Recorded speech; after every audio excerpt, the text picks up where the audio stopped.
so I am again here with my next video on integrated rate equation. So अगर किसी ने मेरे channel को अभी तक सब्सक्राइब नहीं करा है तो प्लीज पहले जाके उसको सब्सक्राइब करें और बेल आइकन को दबाएं ताकि नेक्स्ट लेक्चर्स की नोटिफिकेशन आपको आए। तो चलो आज हम नेक्स्ट अपने स्टार्ट करते हैं। जीरो ऑर्डर रिएक्शन की इंटीग्रेटेड रेट इक्वेशन कर रहे थे हम। अभी तक हमने जो डिराइव करी थी इक्वेशन जीरो ऑर्डर रिएक्शन के लिए वो थी K is equals to 1.T A naught minus AT, जहाँ पे जो हमारे पास A नॉट था, A naught was the initial concentration of reactant and AT is the initial concentration of the reactant at any time T। ठीक है, तो फिर हमने क्या करा था कि इस इक्वेशन को रीअरेंज करा था और रीअरेंज करके इनके ग्राफ प्लॉट करे थे। ग्राफ से हमें क्या पता चला था कि कौन सी चीज कैसे किसके ऊपर डिपेंड कर रही है। ठीक है, तो जैसे हमने इसको रीअरेंज करा और देखा कि हमारे पास जो कंसंट्रेशन थी, रिएक्टेंट की कंसंट्रेशन किसी टाइम टी पे वो टाइम के साथ कैसे वेरी करती है। तो हमने इस इक्वेशन को जब प्लॉट किया y is equal to mx plus c के साथ, ये इक्वेशन रिजेंबल कर रही थी। इसको जब प्लॉट किया हमने देखा कि जैसे जैसे हमारे पास टाइम बढ़ता जा रहा है वैसे वैसे हमारे पास इसकी कंसंट्रेशन जो है रिएक्टेंट की वो कम होती जा रही है। ठीक है, और इसकी जो स्लोप आ रही थी वो किसके बराबर आ रही थी, माइनस KT के बराबर। सिमिलरली हमने ग्राफ प्लॉट करा था रेट का कंसंट्रेशन के विद रिस्पेक्ट टू। तो जब हमने रेट का कंसंट्रेशन के विद रिस्पेक्ट टू करा प्लॉट तो हमने देखा कि हमारे पास ये एक स्ट्रेट हॉरिजॉन्टल लाइन आ रही है with respect to this x axis. X axis पे क्या है हमारे पास, कंसंट्रेशन ऑफ द रिएक्टेंट। ठीक है, तो इससे हमें ये पता चला कि चाहे हम जितना मर्जी कंसंट्रेशन रिएक्टेंट की चेंज करते जाएं, हमारे पास जो उसका रेट होगा वो इंडिपेंडेंट ही रहेगा, वो जितना था उतना ही रहेगा, उस पर कोई चेंज नहीं आएगा। ठीक है, अब हम नेक्स्ट बात करते हैं हाफ लाइफ की। मैंने आप सबको हाफ लाइफ के बारे में पढ़ने के लिए बोला था, होप सो आपने पढ़ा होगा। तो मैं आपको बताती हूँ कि हाफ लाइफ क्या होती है। हाफ लाइफ क्या होती है कि हमारे पास कोई रिएक्शन चल रही है, उस रिएक्शन में रिएक्टेंट की कंसंट्रेशन को आधा होने में कितना टाइम लगा। Time required to consume the half of the reactants. ठीक है, मतलब आधी रिएक्शन कंप्लीट होने में कितना टाइम लगा, उसको हम बोलते हैं हाफ लाइफ। कुछ बच्चों के मन में ये मिसकंसेप्शन होती है, वो इसको उल्टा पढ़ लेते हैं। वो समझते हैं कि हमारे पास ये हाफ लाइफ होती है कि हम उस रिएक्शन को वो रिएक्शन आधे टाइम पे, मतलब लाइक अगर वो रिएक्शन कंप्लीट 10 मिनट में हो रही है तो 5 मिनट में कितनी कंसंट्रेशन होगी। कई बच्चे ऐसा पढ़ लेते हैं। ये जो हाफ लाइफ है ये हमें उसकी लाइफ, उसकी कंसंट्रेशन के बारे में बता रही है कि वो जो रिएक्टेंट था इनिशियली हमारे पास इतना था, जब वो आधा हुआ तो वो कितना टाइम लगा उसको आधा होने में। ठीक है, आधा होने में मतलब कि basically it is related with the consumption of reactant, कि मतलब हमारे पास जो आधा रिएक्टेंट है उसको कंज्यूम होने में कितना टाइम लगा। जो हम इसको जब हम डिनोट करते हैं टी हाफ से डिनोट करते हैं, दिस मीन्स कि हमारे पास आधी कंसंट्रेशन कंज्यूम होने में। ठीक है, नॉट कि आधी बचने में, आधी कंसंट्रेशन कंज्यूम होने में। आप बोलोगे कि इससे क्या फर्क पड़ता है, आधी अगर कंज्यूम हो जाएगी तो आधी बचेगी। इसका फर्क पड़ेगा जब हम नेक्स्ट कुछ और डेरिवेशंस करेंगे। ठीक है, तो अभी के लिए हम पढ़ते हैं कि टी हाफ लाइफ जो है वो जीरो ऑर्डर रिएक्शन के लिए कैसे, क्या एक्सप्रेशन होगा उसका। हाफ लाइफ अब हमारे पास इस इक्वेशन में अगर हम पुट करें इसकी वैल्यू AT थी। AT क्या थी, किसी टाइम पे कितने कंसंट्रेशन होगी, तो यहाँ पे जो AT होगी वो किसके बराबर होगा, AT is equals to initial concentration का हाफ, A नॉट बाई 2 है ना। तो यहाँ से अगर हम इसको अरेंज करें तो किसके बराबर आ जाएगा, A naught minus A naught by 2 के बराबर है ना। इसको अगर हम एलसीएम ले लें, एलसीएम लेके अगर हम आंसर देखें इसका तो क्या बनेगा, A naught by 2K। This is the half life for zero order reaction. इससे हमें क्या, इस एक्सप्रेशन को देखो, इस एक्सप्रेशन से क्या पता चल रहा है कि जो हमारे पास हाफ लाइफ है वो डायरेक्टली प्रोपोर्शनल है इनिशियल कंसंट्रेशन ऑफ रिएक्टेंट्स। ठीक है, मतलब अगर आप कंसंट्रेशन रिएक्टेंट की बढ़ाते जाओगे, इनिशियली अगर आपने पहले 100 लिया था, बाद में 200 ले लोगे, 300 ले लोगे, 250, मतलब ऐसे करते जाओगे, वैसे वैसे तुम्हारे पास हाफ लाइफ बढ़ती जाएगी। अगर कम करते जाओगे तो कम होती जाएगी। डायरेक्टली रिलेटेड है। ठीक है, डायरेक्टली रिलेटेड है। अगर हम इसका ग्राफ प्लॉट करें वो भी उसी तरह आ जाएगा हमारे पास ए नॉट का टी के with respect to graph plot करें कि हमारे पास जैसे जैसे कंसंट्रेशन बढ़ेगी हाफ लाइफ बढ़ती जाएगी, तो एक स्ट्रेट लाइन हमारे पास ग्राफ बन जाएगा इसका। ठीक है, ये जो ग्राफ्स है ये बहुत इंपॉर्टेंट है हमारे पास 12th लेवल के लिए। कॉम्पिटिटिव एग्जाम्स में अक्सर इसके क्वेश्चंस आ जाते हैं। इवन बीएससी में भी आपको ये टॉपिक पढ़ने को मिलेगा, वहां पे भी आपको ऐसे क्वेश्चंस पूछे जाएंगे। आपको ग्राफ देख के पहचानना पड़ेगा कि ये कौन सी रिएक्शन है। ठीक है, तो उसके लिए आपको ये सब पता होना चाहिए कि ग्राफ बने कैसे हैं, तो इसको ध्यान से एकदम पढ़ना। अब सपोज करो अगर मैं इसको प्रूफ करूं कि कैसे ये डबल हो, सपोज करो कि अगर हमारे पास 100 मोल्स हैं किसी रिएक्टेंट के, स्टार्टिंग में मैंने 100 मोल्स लिए हैं, ठीक है, वो 10 मिनट में 50 हो रहे हैं। ठीक है, हाफ लाइफ उसकी कितनी है 10 मिनट। अगर मैं इसकी कंसंट्रेशन 200 कर दूं तो आपके अकॉर्डिंग क्या होना चाहिए, इसकी हाफ लाइफ क्या होनी चाहिए, हाफ लाइफ मतलब 100 मिनट है ना, तो आपको बोल दें कि 100 मोल्स बोल दें कि जो इसको 100 मोल्स होने में कितना टाइम लगा। कैसे करोगे आप, इनिशियली जो फर्स्ट स्टेप था आपके पास ये वाला, उसके लिए आपके पास टी हाफ क्या थी ए नॉट बाई 2 के, है ना। जो आपके पास ये वाली थी जो सेकंड रिएक्शन थी, ये सेकंड था, जब आपने उसकी कंसंट्रेशन को डबल करा, डबल हो गया ना, ये 100 था ये 200 था, तो मैंने यहाँ पे क्या पुट कर दिया 2 ए नॉट डिवाइडेड बाई 2 के। अगर आप इन दोनों को डिवाइड करोगे तो आपके पास के क्या है, rate constant for a particular reaction is always constant. ठीक है, तो 2k से 2k को कैंसिल कर देंगे, ए नॉट का ए नॉट कैंसिल हो जाएगा। यहाँ से क्या आ गया आपके पास, इसको रीअरेंज करके देखना, आपके पास क्या बन जाएगा, t half 2 is equals to twice of t half 1। ठीक है, मतलब हमारे पास जो इनिशियली जब हमारे पास ये कंसंट्रेशन थी और जब हमने उसको डबल कर दिया तो हमारे पास हाफ लाइफ भी क्या होगी, डबल होगी। This is a very important concept. ठीक है, और अगर हम इस ग्राफ से इसकी स्लोप देखें, इस ग्राफ से इसकी स्लोप देखें तो इसकी स्लोप क्या बनेगी, यहाँ से देखो इस इक्वेशन को y is equal to mx plus c से करके देखो, तो जो c होता है वो एक कांस्टेंट क्वांटिटी को, यहाँ पे कोई भी इसके साथ प्लस में चीज नहीं है। ठीक है, तो हम c को क्या मानेंगे 0। ओके, और हमारे पास जो स्लोप होगी वो किसी वेरिएबल के साथ अटैच होगी। यहाँ पे क्या वेरिएबल है हमारे पास, हम इनिशियल कंसंट्रेशन को ले रहे हैं, इनिशियल कंसंट्रेशन वेरी कर रहे हैं, तो ए नॉट लिया, तो स्लोप क्या बन गई हमारे पास 1/2 के। ठीक है, 1/2 के। अब नेक्स्ट हम अगर ये कहें कि हमने ये फाइंड करना हो कि इस रिएक्शन को कंप्लीट होने में कितना टाइम लगा, ये तो हमने आधी रिएक्शन की बात करी है। अगर हम इस रिएक्शन को कंप्लीट करें दैट मीन्स कि हमारे पास कंप्लीट लाइफ टाइम इसका कितना होगा। ठीक है, तो उसके लिए क्या करना पड़ेगा, हमारे पास क्या होगा, AT की जो वैल्यू होगी, जो AT की वैल्यू होगी वो क्या हो जाएगी, 0 हो जाएगी। AT क्या था कि किसी टाइम पे हमारे पास रिएक्टेंट की कंसंट्रेशन कितनी है। अब जब रिएक्शन ही कंप्लीट हो गई है तो इसका मतलब क्या है कि रिएक्टेंट बचा ही नहीं आपके पास, तो 0 होगी उसकी कंसंट्रेशन, तो उसके कॉरेस्पॉन्डिंग हमारे पास टाइम क्या आ जाएगा, टाइम क्या आ जाएगा आपके पास, T इज इक्वल्स टू, इस इक्वेशन में पुट करो 1/k ए नॉट, ये तो 0 हो गया है ना, क्या बन गया आपके पास ए नॉट बाई के। ठीक है, ए नॉट बाई के, initial concentration divided by rate constant. ये आपको कंप्लीट लाइफ टाइम के बारे में बता रहा है कि कितने टाइम पे आपके वो पर्टिकुलर रिएक्शन है जो कंप्लीट होगी। ठीक है, सिमिलरली और भी इसके बहुत से क्वेश्चन बन जाते हैं। कोई बोल दे कि आपको 75% होने के लिए कितना वो लगेगा, जो भी इसके सब्सक्रिप्ट में लिखा होता है ना टी के, वो बताता है कि आपको इतना कंज्यूम हो गया है, उसके लिए टाइम बताओ। मतलब 75% मतलब क्या है कि टी 3/4 ऑफ रिएक्शन होने मतलब कंज्यूम होने के लिए उसको कितना टाइम लगा, कंप्लीट होने के लिए कितना टाइम लगा। तो अगर हमारे पास वो 3/4 रिएक्शन कंप्लीट हो चुकी है तो बची कितनी होगी, 1/4 है ना, बची कितनी होगी 1/4 ना उसकी कंसंट्रेशन। तो टाइम कितना बन गया हमारे पास, T 3/4 अगर इसमें पुट करेंगे 1/k A not minus 1/4 A not.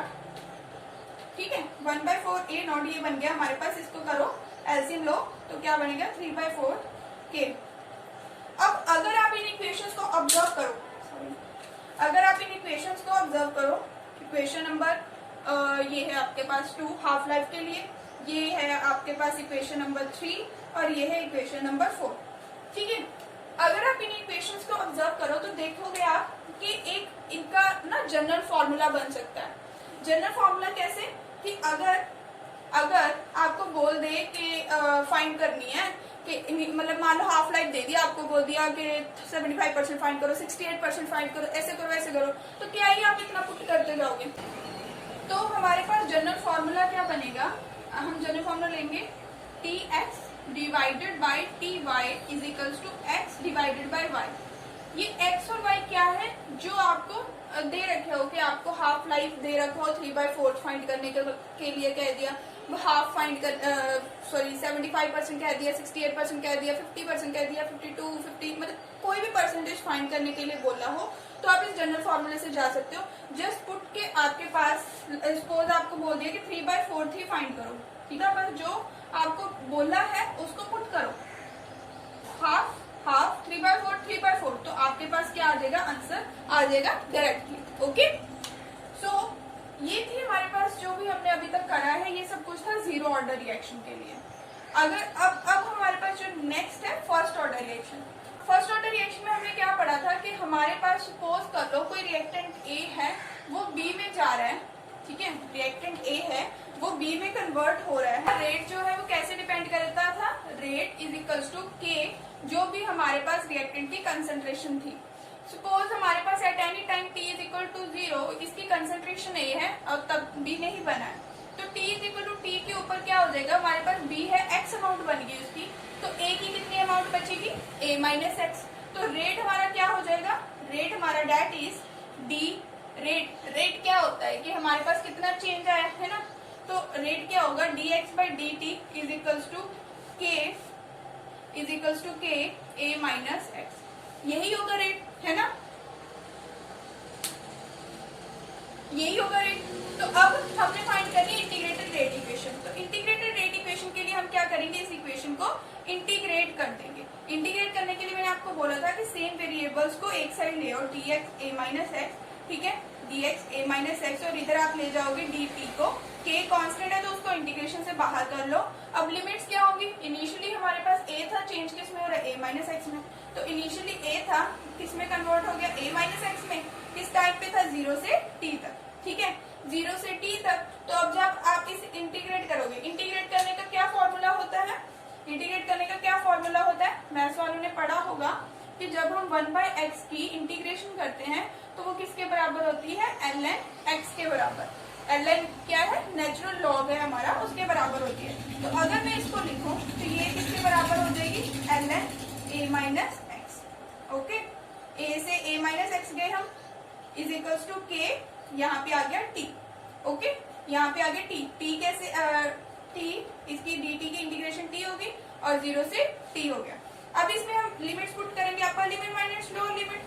Upper limit क्या है, a minus x minus lower limit ln a is equals to k। Upper limit क्या है t, lower limit 0, t minus 0 t होगा तो k t, ठीक है। ये हमारे पास जो है फॉर्मूला फर्स्ट ऑर्डर रिएक्शन का बन गया। तो हम इस फॉर्मूले को रीअरेंज करेंगे। रीअरेंज करेंगे कैसे, जो भी हमारे पास ये हमने यूज करा है उसको बॉक्स में कर देती हूँ, ठीक है। हमारे पास मैथ्स में रूल होता है कि क्या होता है, साइड पे लिखती हूँ, ln b minus ln a is equals to ln b upon a के बराबर, ठीक है, ये होता है। तो इसको अगर हम उससे कंपेयर करें, इसको अगर हम उससे कंपेयर करें तो क्या बनेगा, ln a minus x, ln a minus x divided by a के बराबर, है ना, ln a minus x divided by a के बराबर, ठीक है। इसमें हमने एक गड़बड़ कर दी, जब हम इसकी वो करते हैं ना, इंटीग्रेशन करते हैं, तो इंटीग्रेशन के टाइम पे जब 1/x, इंटीग्रेशन का मतलब क्या होता है कि आपने किसी एक वैल्यू को इंटीग्रेट करना है और उसके बाद उसी वैल्यू का नीचे उसको डेरिवेटिव से डिवाइड करना होता है, ठीक है। अब यहाँ पे हमने जब इसकी इंटीग्रेशन करी वो तो ln a माइनस एक्स आ गई, ठीक है, पर जो इसका जो डेरिवेटिव है वो क्या होगा, a माइनस एक्स का, a तो कांस्टेंट है, माइनस एक्स का क्या होगा, -1, ठीक है। तो इसके साथ हमारे एक माइनस भी आएगा, माइनस आएगा तो ये हमारे पास क्या बन जाएगा, minus ln a minus x plus ln a। तो ये हमारे पास जो बन गया ये उल्टा हो जाएगा, ln a upon a minus x is equals to kt के बराबर हो गया, यही हो गया, ठीक है, अब जो ln है और हमारे पास log है, ठीक है, ln और log इन दोनों में क्या रिलेशन होता है, ln हमारा 2.303 log के बराबर होता है, 2.303 log of a upon a minus x is equals to kt। ये हमारे पास इक्वेशन आ गई integrated rate equation for first order reaction. ठीक है, फर्स्ट ऑर्डर रिएक्शन के लिए ये हमारे पास इक्वेशन आ गई। अब इसी इक्वेशन को हम ग्राफिकली प्लॉट करेंगे जैसे जीरो ऑर्डर में करा था। हमने चेंज बताना है इनिशियल हमारे पास रिएक्टेंट की कंसंट्रेशन और टाइम के विद रिस्पेक्ट टू, तो हमने इस इक्वेशन को लेके चलना है जो ये वाली इक्वेशन है। इस इक्वेशन को अगर हम y equal to mx plus c से कंपेयर करेंगे तो हमारे पास y क्या आएगा, हमारे पास जो चीज वेरी हो रही है, ठीक है, वो ये है, ओके, ये चीज वेरी हो रही है, और हमारे पास जो x है वो हमारे पास टाइम आ जाएगा, और जो हमारे पास इंटरसेप्ट है वो ln a आ जाएगा। अगर आप इसको कंपेयर करोगे तो आपके पास इक्वेशन क्या बन जाएगी, ln a minus x is equals to ln a minus k t. ठीक है, ये बनेगी। अगर आप इसको ग्राफिकली प्लॉट करोगे तो यहाँ पे आपके पास y एक्सिस में क्या आ जाएगा, ln a माइनस एक्स, ठीक है, और जो यहाँ पे ये आ जाएगा टाइम आ गया, ओके, टाइम आ गया।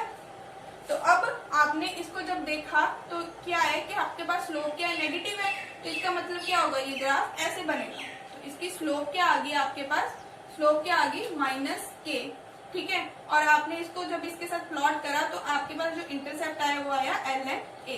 ठीक है, ये हमारे पास इसकी ग्राफिकल रिप्रेजेंटेशन होगी। अगर आप इसको लॉग की फॉर्म में करोगे तो लॉग की फॉर्म में भी कर सकते हो, तब आपकी जो स्लोप आएगी, अगर आप लॉग की फॉर्म में करोगे, लॉग फॉर्म में आपके पास जो स्लोप आएगी वो आएगी माइनस के bye 2.303।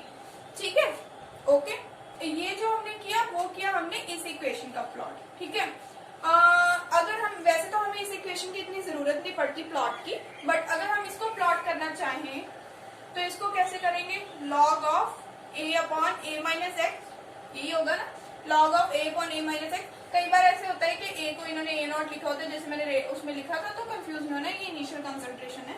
Log of a upon a minus x 2.303 को अगर हम उधर ले जाएं तो t के विद रिस्पेक्ट टू ग्राफ बनेगा। यहाँ पे हमारे पास कोई भी इंटरसेप्ट नहीं है तो जीरो से स्टार्ट होगा, ठीक है, हमारा इंटरसेप्ट जीरो होगा, और स्लोप क्या है, प्लस के, तो हमारे पास इसका ग्राफ जो है वो स्ट्रेट लाइन बनेगा। कहीं पे भी अगर आपको ऐसे ग्राफ मिल जाए जहां पे आपको ln a माइनस एक्स का टाइम के विद रिस्पेक्ट टू दे रखा हो डिक्रीजिंग ऑर्डर में, तो ये फर्स्ट ऑर्डर होगी। जीरो ऑर्डर में क्या था, जीरो ऑर्डर में आपके पास यहाँ पे initial concentration a minus x या at दे रखी थी, टाइम के विद रिस्पेक्ट टू ग्राफ था। ठीक है, इनिशियल कंसंट्रेशन देखें, ठीक है, रेट के विद रिस्पेक्ट टू ग्राफ देखें तो रेट हमारा पास क्या होता है, dx by dt is equals to k into a minus x के बराबर है ना। तो क्या होगा, रेट कंसंट्रेशन के साथ कैसे चेंज हो रहा है, a माइनस एक्स या हम at भी लिख सकते हैं, a माइनस एक्स या हम at भी लिख सकते हैं, इसके साथ कैसे चेंज हो रहा है, y is equal to mx plus c। Simple, हमारे पास वही चीज है, y is equal to mx plus c। ये रेट है, यहाँ पे प्लॉट कर दिया, m हमारे पास k होगी, x ये है, प्लस c हमारे पास जीरो है, तो ये जीरो से स्टार्ट होगा, और हमारे पास इसकी जो स्लोप होगी वो क्या आएगी, k, ठीक है, इंटरसेप्ट क्या है, जीरो। इससे हमें ये ग्राफ अगर हमें डायरेक्टली दे रखा हो तो ये फर्स्ट ऑर्डर की रेट को ही बता रहा है, ये बता रहा है कि हमारे पास जो रेट है वो कंसंट्रेशन के साथ डायरेक्टली इंक्रीज कर रहा है।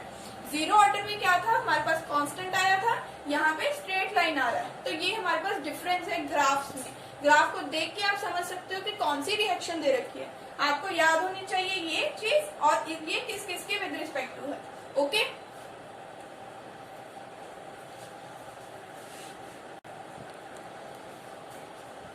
नेक्स्ट अगेन हम बात करते हैं हाफ लाइफ की, now in case of first order reaction. ठीक है, half life of first order reaction.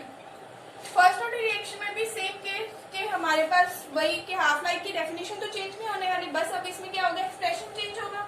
Expression में क्या होगा, हमारे पास क्या आया था expression, t is equals to 2.303 by k log of a upon a minus x, ये आया था। हाफ लाइफ क्या होगा, t 1/2 is equals to 2.303 divided k, divided by k log of A. अब इसमें हमारे पास क्या है कि x क्या है कि x क्या होती है कि हमारे पास जो रिएक्टेंट है कितना बना, ठीक है। तो रिएक्टेंट हमारे पास कितना बना था, a/2 बना होगा। तो यहाँ फिर आप a माइनस एक्स भी इसमें a/2 ही होगा, तो आप डायरेक्टली भी ले सकते हो। क्या बन गया 2.303 by k log of a/2 करोगे तो क्या बन जाएगा आपके पास यहाँ पे a/2, यहाँ पे 2 लेके जाओगे 2a माइनस a 1 होगा तो a/2 बन जाएगा। a से a कैंसिल, तो ये एक्सप्रेशन क्या बन गया 3 by k log of 2। Log of 2 जो होता है वो होता है 0.301। तो जब आप इसको मल्टीप्लाई करोगे आपके पास आंसर आ जाएगा 0.693 बाई के। तो इसका मतलब क्या हुआ कि हाफ लाइफ जो है हमारे पास फर्स्ट ऑर्डर रिएक्शन की वो इंडिपेंडेंट है इनिशियल कंसेंट्रेशन के। जीरो ऑर्डर में आपने देखा होगा कि जीरो ऑर्डर में हमारे पास क्या एक्सप्रेशन आ रहा था a/2 के, है ना। तो वो इनिशियल कंसेंट्रेशन के ऊपर डिपेंड कर रही थी, यहाँ पे डिपेंड नहीं कर रही है। तो अगर हम इसका ग्राफ प्लॉट करेंगे किसका, हाफ लाइफ का, ठीक है, कंसेंट्रेशन के साथ। अगर मैं यहाँ पे इनिशियल कंसेंट्रेशन ले लूँ, अगर उसको चेंज करती जाऊँ तो मेरे पास जो होगी हाफ लाइफ हेल्थ होगी वो सेम ही आएगी, वो कांस्टेंट है with respect to initial concentration. चाहे आप 100 ले लो, चाहे 200 मोल ले लो, चाहे 300 मोल ले लो रिएक्टेंट के, आपके हाफ लाइफ हमेशा उतनी ही रहेगी फॉर अ पर्टिकुलर रिएक्शन, ठीक है। सो ऐसे हमने जैसे जीरो ऑर्डर में हमने 75% के लिए फाइंड किया था, 68% के लिए फाइंड किया था, वैसे ही आप इसके लिए भी फाइंड कर सकते हो। और ये आप लोग खुद से करना, ठीक है, और आंसर देखना कि आपका कैसे वेरी कर रहा है, ठीक है। फॉर 75%, फॉर 68%, फॉर 99%, ठीक है। ये आप लोग खुद ट्राई करना खुद से, ठीक है, इसी फॉर्मूला में पुट करके और देखना कि कैसे कैसे तुम्हारे पास जो हाफ लाइफ है उसकी वैल्यू चेंज हो रही है। नेक्स्ट वीडियो में हम डिस्कस करेंगे इसी का, ये हमने कंसंट्रेशन हमने मतलब सॉलिड प्रोडक्ट्स को लेके करा है या हमने सॉल्यूशन फेज में करा है, ठीक है, सॉलिड रिएक्टेंट्स और प्रोडक्ट्स या सॉल्यूशन फेज में करा है। अब नेक्स्ट टाइम हम बात करेंगे जब हमारे पास जो स्पीशीज होंगी वो गैसियस स्पीशीज होंगी, तो उसके लिए हमारे पास जो इक्वेशन होगी वो कैसी होगी, ठीक है। तो आप लोग ये सब एक बार दोबारा पढ़ के आना नेक्स्ट लेक्चर में, ताकि हम उसको कनेक्ट कर पाए। Okay, thank you.